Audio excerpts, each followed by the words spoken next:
Get ready for the dictation. Start.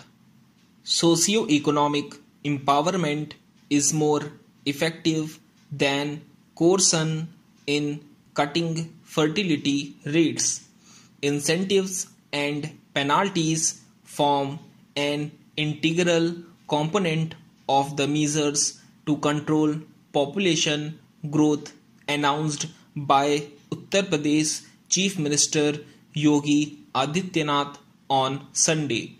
These steps are aimed at reducing UP's total fertility rate (TFR) recorded as 2.7 by the National Family Health Survey 4 in 2016, a figure only lower than that of neighboring Bihar 3.1 as of 2020 in NFHS 5. Aims in this direction increasing the rate of modern contraceptive prevalence, male contraception, decreasing maternal mortality and infant mortality rates significantly by 2026 are on the face of it in line with what was stressed at the Cairo International Conference on Population and Development in 1994.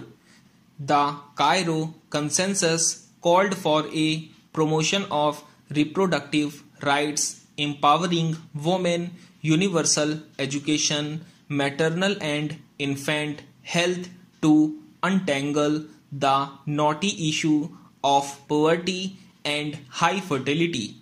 But rather than taking steps in this direction, the government seems to have taken the beaten path of a mixture of incentives and penalties to tackle what is a socio-economic issue as a demographic one.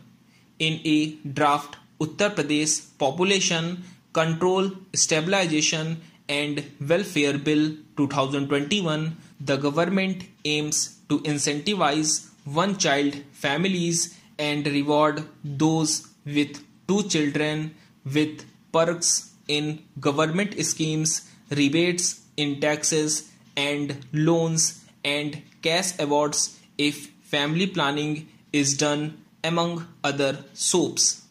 Disincentives for those with more than two children include denial of subsidies and welfare benefits, a bar on applying for government jobs and taking part in local elections.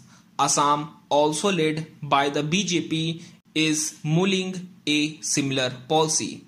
The incentives/disincentives approach has been denounced in the past by the National Human Rights Commission after such measures were introduced by several states in the 1990s and 2000s, that is Haryana, undivided Andhra Pradesh, Madhya Pradesh, Rajasthan, Chhattisgarh and Odisha.